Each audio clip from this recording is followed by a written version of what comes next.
joining us. He's back in Calgary, and he's on his way to the Olympics. Congratulations, Ben Hebert.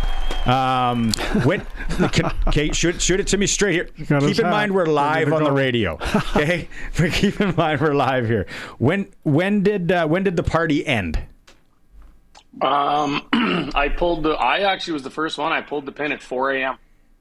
I was like, that's it. I was feeling a little bit old and I was feeling my age. But, we had a great time. It just, we didn't get off the ice till, the game was over at 10. Kind of had a big ceremony, did all the drug testing and the interviews as Team Canada. I think we went to the patch at about 11:45. It shut down at 1. And then we went to a little pub called the Lower Deck. Oh, yeah. Till 2. And then we actually just went back to our team room with a few family members and friends and pumped some tunes and had a few more nightcaps. And at 4 a.m., I'm like, boys, you know what? We got a big day tomorrow. And I went to bed at 4. Woke up at 9. Had to do a few interviews in the morning. And then me and Brad Jacobs got on the mimosas in the afternoon and got a good day buzz. So we had a great time. Not beer and clam. You went straight mimosas. Yeah, we went straight for the mimosa wagon, and we kept her going for about 24 hours, and then our age caught up to us, and we were like, okay, back to reality here. I thought someone would have twisted your arm to go to the Cino there if you're at the Lower Deck. Maybe it's just a hop, skip, and a jump over there because that thing rocks till late. How about the week, though? Just explain it kind of through your eyes. You've been through a lot of grinds, Briars, playdowns, Olympics, all that. Was last week grindy for you guys? Oh yeah, every trials is grindy. You never go through a trials super smooth. Like when I won with Kmart in 2009, we lost the game early in the round robin. When I won with Cooey in 2017, we lost the game early in the round robin. And that's just such a winner take all, no reward bonspiel. I always say trials isn't necessarily a fun bonspiel. Like the Briar's fun. Briars we've been to that we've lost, you still have a good time. But the trials, if you're one of the favorites at the trials, it's so boom or bust. And to win, you get so many crazy experiences, things like life-changing things that happen to you, and lose. It's just back to real life. Where at least at the Briar, there's some prize money, there's a bunch of points, there's other opportunities that come from getting to the Briar playoffs. Trials is just all or nothing.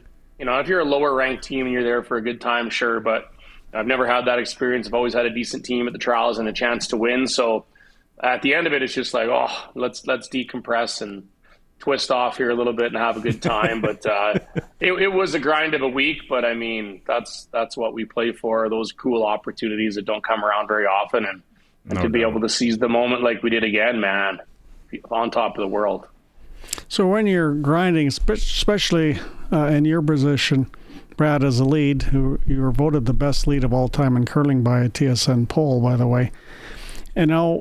How much work do you do in the gym? Obviously you're on the ice practicing a lot. You could talk about how much you do practice when we don't see you curling on TV, but how much gym work for this, the power of sweeping do you do? How often are you in a gym? Well, in the summertime, a lot. But during the season here, the last 2 months, we've been playing so much, not near as much as I should be or would want to be. But I'm too old to be cranking weights every day in squats and then going to throw rocks and thinking my body's going to hold up for that. No chance in hell. Mm-hmm. So for me, I'm kind of one of the other, work out hard in the off season to get in good shape. But once it comes time to curling, I'm mostly just on the ice, one thing. Now we have 2 months off. We don't have not a lot of competition for the Olympics. I'll definitely be back in the gym here these next 9 weeks. And on a good week for me, 3-4 days a week is plenty. I'm not doing Olympic lifts and squats and that I used to do and blow my back out these days. I'm just trying to stay on the ice and not be full on Band-Aid. But right now the body feels great. 1 game a day at the Olympics will be a piece of cake. And I just get to go out and perform. So you've been through this before. And this is one thing I wanted to ask you, because I know guys go on big golf trips, right? Bandon Dunes, Scott, wherever.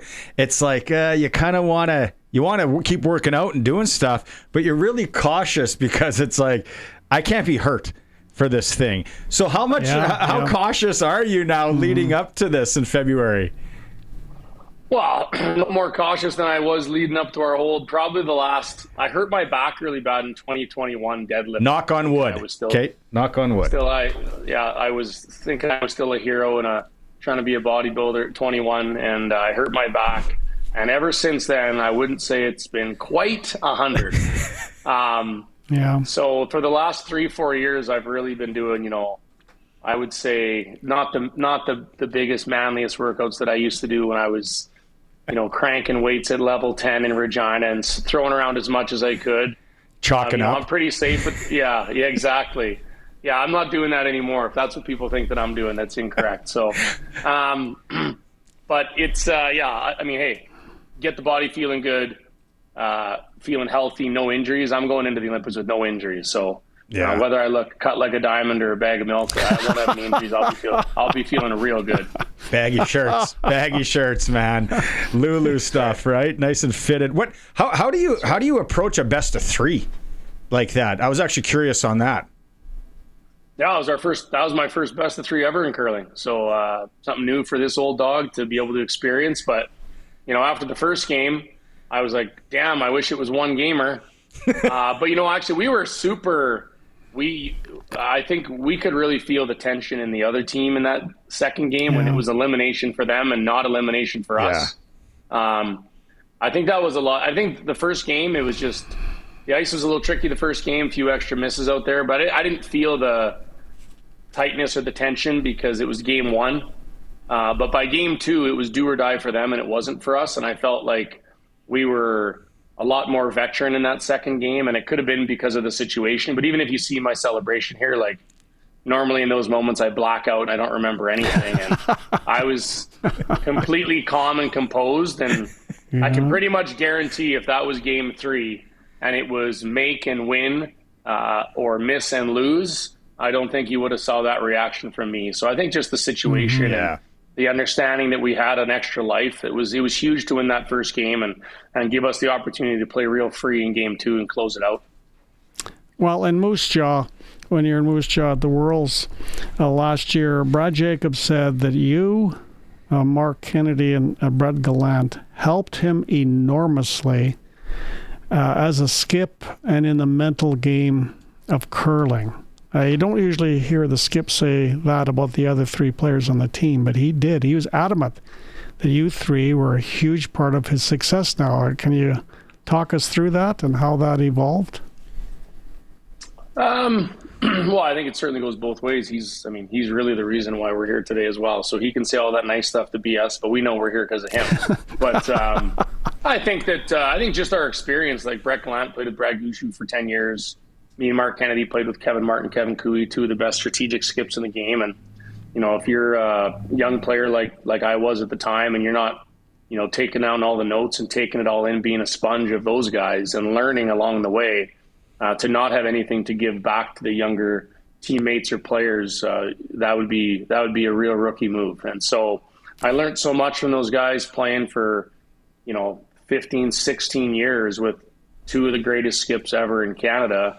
And so when I got together with Brad, Brad brings a lot of things that I'm learning from him that I didn't learn from Kevin Martin or Kevin Cooey, right? And so he's teaching us some stuff, but there was a couple areas that he was picking our brain on that we'd learned from some of the best with Gushue and Martin and Cooey. And so we've kind of tried to trickle that down to him. And, we got a team full of knowledge. So it's pretty easy to say, okay, well, Brett, what was your experience here? Mark and Ben, you guys are the same. Brad's this. And then we kind of just take whatever path works best for the 4 of us, right? There's never only one way to do things, but we've all had such success in doing them different ways that we've tried to do things our own way, and it's worked out great for us.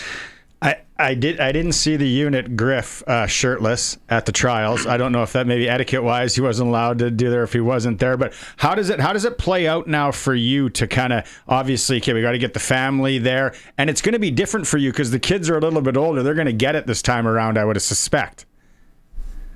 Yeah, well, no, my family. I went full on business trip to Halifax. Like I said, trials isn't a super fun trip for everybody. It's super stressful and.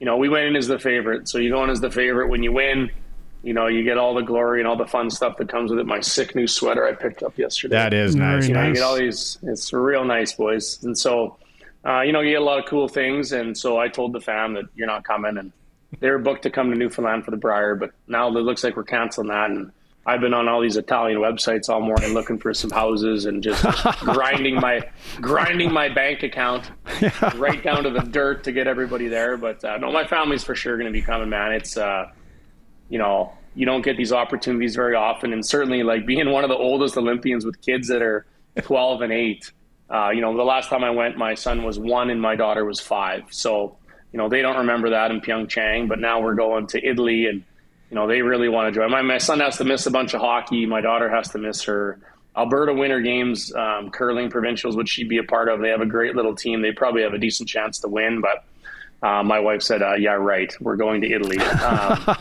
So have you been? For sure. Flights. I've never been to Italy, no, but I saw the Village. It's interesting. I'd like to stay at the Fairmont if I got to pick, but we're in the Village. I'm an old guy now. But the Nice family, caught. we found them a spot, and their flights are booked, so we're just like lining up tickets, and you can pretty much guarantee there's going to be a lot of Canada gear and Lulu gear and all the stuff that we can find under the Christmas tree this year to load up for everybody. So it's going to be pretty sweet. It makes my life easy. Christmas shopping this year is real easy, boys. No doubt, for sure. Heard you bought your daughter some new bats though for softball season, so that's good. What about the curling rink? Because there's lots being made about the NHL rink or the hockey rink, not being done. Have you seen the facility there? Is it has it been around for a few years or is it new too? That's a good question. We did a little orientation on Saturday, but I was feeling loose, so I don't really remember. I think that, the curling, I think it's been there for a while, but it's built, it's ready to roll. I saw the stuff about the hockey rink not being ready, but it'll be ready. They're not going to drop the ball. Hey, you can't get the NHLers back for the best show and then, fall on its face. So they'll have the rink ready. It's going to be good to go to watch Canada and Sid and McNasty dust up the rest of the world. I can't wait. Oh man, that's so exciting for you guys too, right? Let's be honest. It's like you were in Vancouver. It's those are our teammates now. Eh? Like I know everyone looks up to them. Those are my teammates. We're equals. Right? They got a few more zeros. They got a few more zeros and commas, but we're equals. It's all good.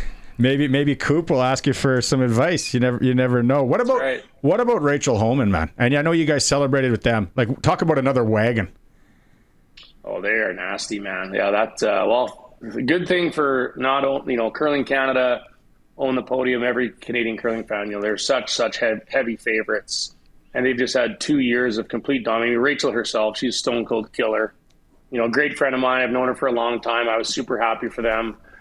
They jumped on the mimosa wagon with us on Sunday as well. We had a good little time with them. We got to celebrate, but yeah, they're going to be an amazing team for Canada there. I know the rest of the world didn't love that they won, and that's a really good thing. So yeah, I'm really proud of them. They put a lot of work in, hardest working team, best team, and to see them go represent Canada, we're going to have another really good chance of getting on the podium with them for sure. Now, last year in the World's Semis, you lost to Scotland, even though you had a better shooting percentage, 93 to 89 in the game. They're obviously going to be a big favorite, I would think. Ben, who are the teams that you really want to beat, and what did you learn, or did you learn anything recently in Moose Jaw that you can apply to the Olympics against teams like Sweden, Scotland, and Switzerland?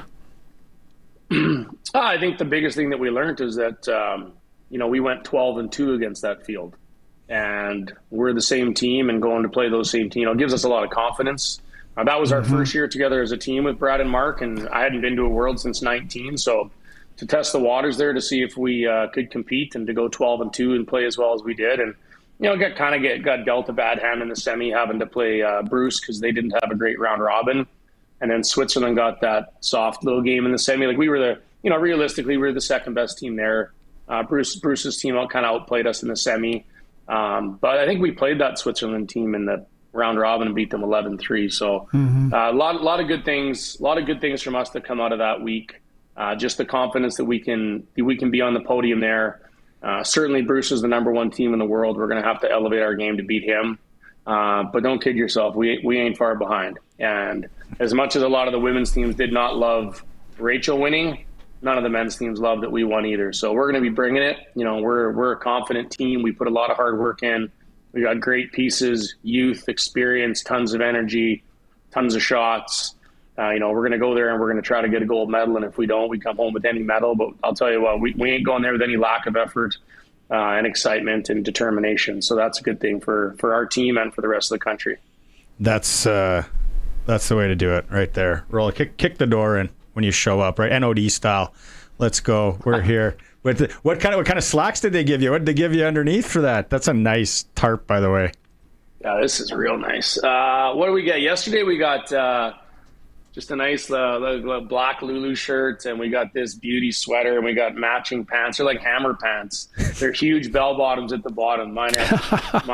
I got to get mine taken in a bit, but they're sweet. So we don't get our full kit until we get over there, but we got to try on a bunch of the stuff. And February the 3rd, our flight leaves. We fly through Frankfurt and then we have a staging about 4 hours away from where the Olympic Village is. We're there for 5-6 days, a bunch of practice together, and then we wheel over the village on February the 9th, and I think our first game is the 11th.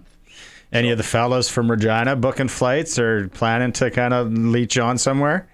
Leech. I don't know. Yeah, they are leeches. Yeah, I don't really know, actually. I'd have to talk. Maybe my buddy, I don't know if my buddy Rhett Hanowski or Quentin Stewart, maybe Davey Lowe. Dave's too cheap, but the rest of them might look at it. I don't know. I haven't, honestly, I've been home. I got home at 1 a.m. last night. You're my first interview I've done, so I got a bunch more, I'm sure, lined up, but appreciate you. I got to talk to I think my brother's maybe looking into it, my dad. Oh. It's so expensive to go just because it's such a small town, little village, that accommodations are tough and tickets are tough. So flights are really the only thing that are really easily accessible. Oh. So kind of going through that here the next few days to see who's all going to be watching on TV in the middle of the night and then who's coming over to crush some chicken parm. Oh, man. Yeah. So much fun. Of course, appreciate you doing this. Super, super happy for you. It's going to be an awesome watch for everybody in Regina. Yeah, no, I appreciate it. Thanks for the support. And you guys have a good holidays, and you'll see me on the tube in February. Right. Yeah. I'm going to start a GoFundMe to get Dave over there, maybe. Yeah. Appreciate you, Benny. Thanks, man. Okay, guys. See you later.